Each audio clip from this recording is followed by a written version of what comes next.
চলুন ফিরে যাই আমরা আমাদের আজকের অতিথি কণ্ঠশিল্পী কানিজ খন্দকার মিতুর কাছে। মিতু আপু, আগামীকালই আপনার বলা যায় যে পহেলা বৈশাখটা বেশি স্পেশাল, কারণ নিজের সৃষ্টি যখনই প্রকাশিত হয় তখন আরও বেশি দিনটা বিশেষ মনে হয়। এই গানের গল্পটা একটু শুনতে চাই, কিভাবে মনে হলো যে এবারের পহেলা বৈশাখে নতুন করে এই গানটা করার ইচ্ছা জাগলো? এই গানটা আসলে আমাদের মিউজিক আলফা থেকে রিলিজ হচ্ছে। আমাদের অনেক গুণী গুণী কিছু মানুষ, আমাদের শান শাইখ ভাইয়ের সুর আয়োজনে আসলে এই গানটা আমরা করছি। গানটির এত সুন্দর একটা বিষয় এই জন্য যে আমরা অনেকগুলো গুণী মানুষ মিলে করছি গানটা। এখানে আছে আমাদের সাব্বির ভাই, শান শাইখ ভাই, তারপরে হচ্ছে আমাদের বনি ভাই, এরকম আসলে অনেকগুলো মানুষ। বাট গানটার বিষয় আমি যেটা বলবো যে ওই গানটা শোনার পরে নাচের একটা আমেজ পাওয়া যায়। এটার শুট হয়েছে খুব ভালো একটা জায়গায়, আমাদের যে ঐতিহ্য সোনারগাঁ, তো সেইখানে আসলে হ্যাঁ সেই জাদুঘরের এত সুন্দর সুন্দর সিনারি, আমরা এত সুন্দর করে সবাই পারফর্ম করেছি। তো আশা করি গানটা সবার খুব ভালো লাগবে, অন্তত মনে হবে যে না আসলেই আমরা নববর্ষের একটা ভাইব পাচ্ছি। বাহ, একটু শুটিং এর অভিজ্ঞতা শুনতে চাই। যে মিউজিক ভিডিওতে তো আপনি নিজেই ছিলেন। হ্যাঁ, আচ্ছা, এখানে আমরা সবাই মিউজিক, আমাদের এখানে একদম সকাল 7টা থেকে আমরা শুটটা শুরু করেছি। তাহলে বুঝেন মানে ঢাকা থেকে সকাল 7টায় ওখানে গিয়ে আমাদের সবার এত সুন্দর, আর সবাই খুব কালারফুল ড্রেস পরেছে। তার থেকে মজার বিষয় যে ছেলেদের কিছু নাচের স্টেপ আছে যেটাতে আমরা খুব বেশি এনজয় করেছি। নরমালি যেভাবে মেয়েরা তো নাচ করে, বাট একটা জায়গায় হয় না যে আমরা ছোট থাকতে দেখতাম যে কিছু অ্যাড স্পেশাল অনেক অনেক অ্যাড থাকে না, যে একটা অংশে এসে সবাই ডান্স করছে। তো আমরা এরকম একটা ব্যাপার আছে আমাদের গানটাতে। সিঙ্গার যারা ছিল তারা এবং সবাই, আমরা কোনো মডেল নিইনি, কিন্তু আমরা যারা সিঙ্গার তারাই পারফর্ম করেছি। এটা বলতে পারেন একদম স্টেজ পারফর্ম যেমন হয়, আমরা হচ্ছে একদম লাইভ পারফরমেন্স করছি, সেটা ভিডিও শুট করে এক ধরনের ভিডিওতে রাখা হয়েছে। আপনারা যারা ছিলেন, আপনার কো আর্টিস্ট সবাই এখানে পারফর্ম করেছে। একটু শুনতে চাই যে সাব্বির জামান ভাই এবং শান শাইখ ভাইয়ের এক্সপিরিয়েন্স আসলে কেমন ছিল, বা মজার কোনো অভিজ্ঞতা থাকলে শুনতে চাই। যখন রেকর্ডিং হয় তো তখন আমাদের যিনি কোরিওগ্রাফার আছেন, তো উনি কিছু স্টেপ দেখিয়েছেন। হ্যাঁ, তো ভাইয়ার একটু পর পর গান রেকর্ড করে, আবার এসে একটু পর পর হচ্ছে সেটা প্র্যাকটিস করে, সেটা কিন্তু স্টুডিওতেই।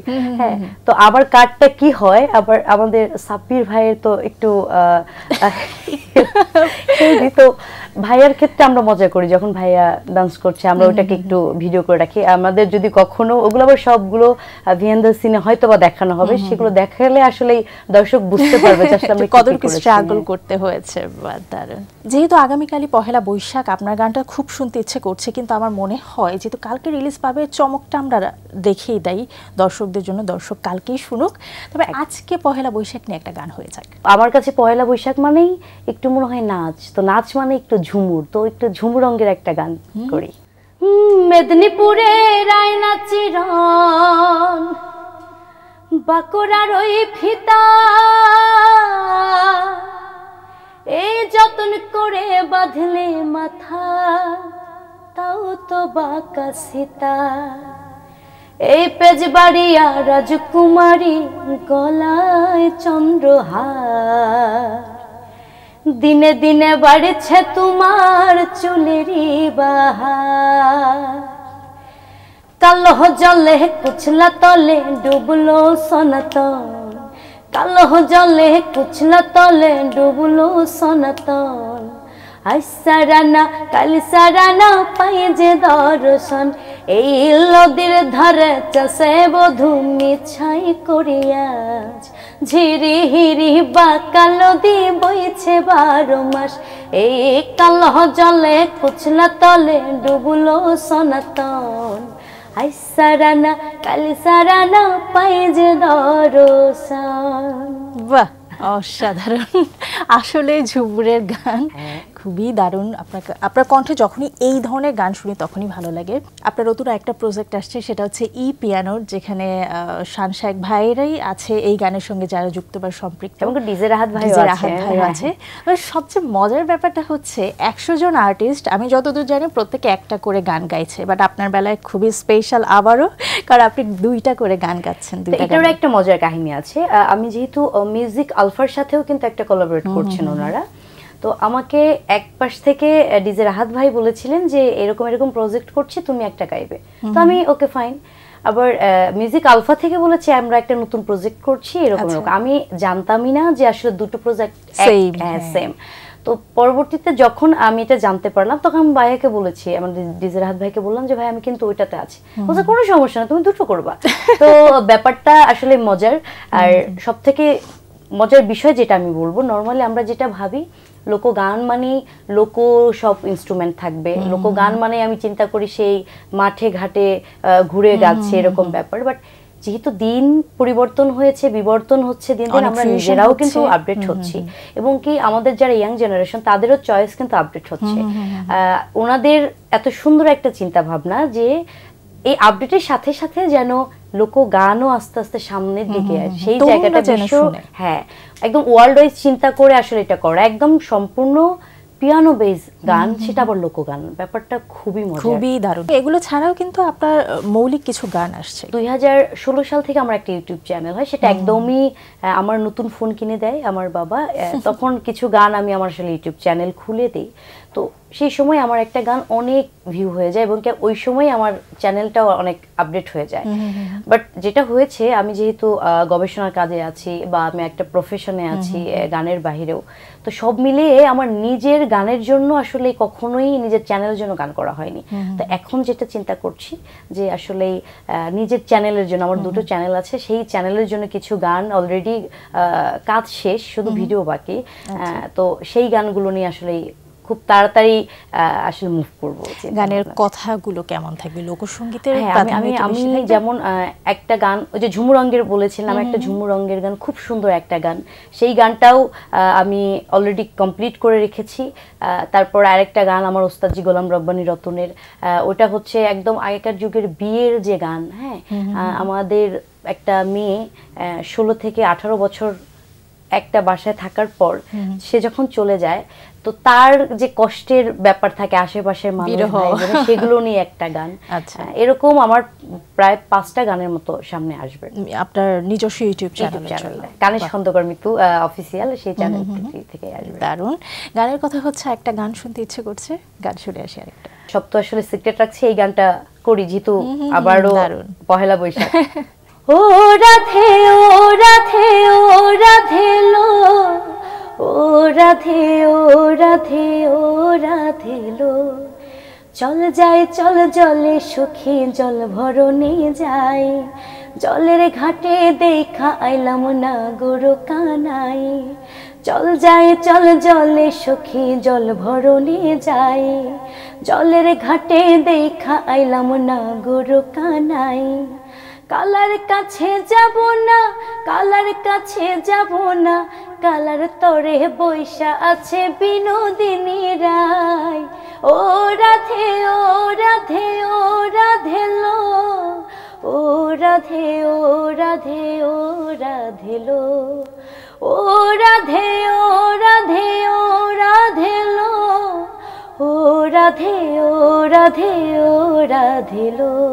যারা আর্টিস্ট রয়েছেন তাদের প্রত্যেকটা কাজই স্পেশাল, কারণ আমরা অনেক যত্ন নিয়ে অনেক ভালোবাসা দিয়ে করি। তবে আমার মনে হয় যে আপনাকে যদি কোনো একটা বাছাই করতে দেওয়া হয়, প্রথমেই হয়তো আপনি কোক স্টুডিওর সেই গানটার কথা বলবেন, যেটা দিয়ে অনেক বেশি আপনি পরিচিতি পেয়েছেন, বা আমার মনে হয় সেটা আপনার অনেক ক্লোজ টু হার্ট। খুব খুব মানে আমি একটা রিয়েলিটি শোতে ছিলাম, সেটা 2011 সালে। তারপর যেটা হয়, আমি পড়াশোনার জন্য, যেহেতু ঢাকার বাইরে আমার পড়াশোনা, তো সেই জায়গা থেকে আর পড়াশোনা একটা প্রেশারও ছিল, আমার ফ্যামিলি থেকে বলা ছিল, যখন আমি ফার্স্ট ক্লাস ফার্স্ট হয়েই প্রথমে হয়েই যাই, তো তাদের একটা চাওয়া ছিল যে আমি যেন, আমার বাবা যেন বলতে পারে আমার মেয়ে পড়াশোনা শেষ করেছে ফার্স্ট ক্লাস ফার্স্ট হয়ে। তো ওই প্রেশার থেকে আমি একটু সিরিয়াস ছিলাম পড়াশোনার জায়গায়। তো আমি যখন আবার কাম ব্যাক করলাম, সেটা আমার বলবো আল্লাহর কাছে আমি আসলে কৃতজ্ঞ, যে মহান আল্লাহ তাআলা হয়তো বা চেয়েছিলেন যে সেই ব্যাকটা হচ্ছে আমার কোক স্টুডিওর মাধ্যমে হয়েছে, এবং কি সেটাও কিন্তু আমার ইউটিউব চ্যানেল, রাইট, হ্যাঁ আমার এটাও কিন্তু ইউটিউব চ্যানেল থেকেই আমাকে গান দেখে চুজ করেছিলেন। পরে এক ধরনের যখন আমাকে ওই জায়গাটায় নিয়ে যাওয়া হলো, আমি জানতামই না এটা আসলে কেন আমাকে ডাকা হচ্ছিল, আমি না বুঝেই হয় না অডিশন দিয়ে ফেলেছি। পরবর্তীতে যখন জানলাম যে কোক স্টুডিও বাংলা, এবং কি মজার বিষয় যেটা, একটা সময় না আমি খুব ফিল করতাম যখন অন্যান্য দেশের যে কোক স্টুডিও গুলো আছে, হয় না মানুষের অজান্তে অবচেতন মনে একটা ইচ্ছা থাকে, আমার মনে তখন তো কোক স্টুডিও চিন্তা করতে আমার মনে হতো যে এরকম একটা জায়গায় যদি একটা বার গান গাইতে পারতাম, আর কিচ্ছু নাই জীবনে চাওয়া। সেটা হয়তো বা কোনো কারণে আল্লাহ তাআলা মানে চেয়েছিলেন, বা উনি গ্রহণ করে নিয়েছিলেন যে আচ্ছা ওর ইচ্ছেটা পূরণ করে দিলাম, এবং কি সেটা যতটুকু চেয়েছি তার থেকে বেশি পূরণ হয়ে গেছে আমি বলবো। একদমই শেষ পর্যায়ে চলে এসেছে, আমি একটু জানতে চাইবো ভবিষ্যৎ পরিকল্পনা, তবে তার আগে জানতে চাই একটা মানুষ তিনি একজন টিচার হিসেবে আছে, তিনি কণ্ঠশিল্পী হিসেবে আছে, সবকিছু মধ্যে ব্যালেন্স করা হচ্ছে কিভাবে? সবগুলো জায়গার মধ্যেই কিন্তু গানটা আছে। তো গানটাকে আমি ছোট থেকেই আমার বাবাকে যদি প্রশ্ন করা হয় যে আমি নাকি ছোটবেলায় একদম ছোট যখন জিজ্ঞাসা করতাম কি হতে চাই, আমি নাকি বলতাম আমি শিল্পী হতে চাই। হ্যাঁ, তো যদিও আমার ফ্যামিলির কেউই নাই আসলে। তো আমি যখন শিল্পীটা মোটামুটি হওয়া শুরু করলাম তখন ইউনিভার্সিটি যাওয়ার পর আমার রেজাল্টটা যখন ভালো, আমার শ্রদ্ধেয় শিক্ষকরা আমার মাথায় ঢুকিয়ে দিল যে তোমার জন্য টিচিং প্রফেশনটা খুব ভালো হবে। তো আমার তখন মনে হলো ওকে ফাইন, আমি কেন শিল্পী শুধু হব, আমার নামের আগে আমি যে শিখছি এটা যদি কাউকে শেখাতে পারি এটা তো একটা ভালো দিক হবে। তো তখন আমি যেটা করলাম, আমি পড়াশোনা শেষ হওয়ার সঙ্গে সঙ্গে আর এবং কি আমি পুরো সারা বছর টিউশনি করাতাম। সেটা হতে পারে যে ধরেন সেটা খুব কম অনারিয়াম হলেও আমি কেন শেখাতাম, আমার মনে হতো আমি যদি 1 বছরের বাচ্চাকে গান শেখাতে পারি ওটা আমার প্রাপ্তি। তখন আমার যখন আবার একজন যদি 55 বছরের একজন ভদ্র মহিলাকে গান শেখাতে পারি সেটা আমার প্রাপ্তি। সেই জায়গা থেকে টিচিং প্রফেশনে যাওয়া এবং কি যে গবেষণার কাজও করছি সেটাও একটা আমার কিউরিওসিটি থেকে, যে এই যে গান করছি সব তো মৌলিক গানই হচ্ছে, এত বছর আগে যারা গান লিখে গিয়েছেন কত কষ্ট করে লিখেছে, এগুলো কেন বিলুপ্ত হয়ে যাবে, এগুলো তো আমাদের উচিত একটু কাজ করা। তো সেই জায়গা থেকে আসলে গবেষণার কাজটাও শুরু করার, এখন তো যেহেতু আমি এমফিল করছি সেই পড়াশোনার জন্য হলেও আসলে এই কাজগুলো করতে হয়। অনেক অনেক শুভ কামনা রইল, যেহেতু নতুন অনেকগুলো প্রজেক্ট রিলিজ হতে যাচ্ছে, অনেক ভালোবাসা রইল কালকের জন্য। একদমই শেষ মুহূর্তে বিদায় নেব, তবে আপনার গান না শুনে তো বিদায় নেব না, গান শুনতে শুনতে শেষ করবো, তবে দর্শকদের কাছ থেকে একটু বিদায় নিয়ে আসি। প্রিয় দর্শক, এতক্ষণ কথা হচ্ছিল অতিথির সঙ্গে, এবার সময় হলো বিদায় নেবার। আমাদের অনুষ্ঠান সম্পর্কে আপনার যে কোনো মতামত ও পরামর্শ জানাতে লিখুন এই ঠিকানায়। প্রযোজক দিন প্রতিদিন, বাংলা ফিকশন, নূর টাওয়ার, 110 বীরুত্তম সিয়া দত্ত রোড, ঢাকা 1205। আমাদেরকে ফোন করতে পারেন 96320304 এই নাম্বারে। আমাদের ইমেল অ্যাড্রেস dinprotidin@banglafiction.tv। সুইস মনোবিদ কার্ল ইউং এর একটি উক্তি বলে বিদায় নেব আজ। তিনি বলেছেন, যারা বাইরেরটা দেখে তারা স্বপ্ন দেখে, আর যারা ভেতরটা দেখে তারা জেগে ওঠে। প্রিয় দর্শক, সবাই ভালো থাকুন, সুস্থ ও সুন্দর থাকুন। আজ সারাদিন সবার জন্য শুভ ও কল্যাণময় হোক। এবারে গান। যেহেতু লালন সাইজির গানের মাধ্যমেই সবাই আমাকে আসলে চেনে, তো লালন সাইজির একটি অসাধারণ বাণী দিয়ে শেষ করছি। ভবে কেউ কারো নয় দুঃখের দুঃখী, ভবে কেউ কারো নয় দুঃখের দুঃখী, আল্লাহ বলো মন রে পাখি একবার মহুলা বলো মন রে পাখি, ভুলো না রে ভব ভ্রান্ত কাজে, আখেরে এসব কাণ্ড মিছে, আসতে একা যেতে একা, আসতে একা যেতে একা, এ ভব পীড়িতের ফল আছে কি, আল্লাহ বলো মন রে পাখি একবার মহুলা বলো মন রে পাখি, আল্লাহ বলো মন রে পাখি একবার মহুলা বলো মন রে পাখি।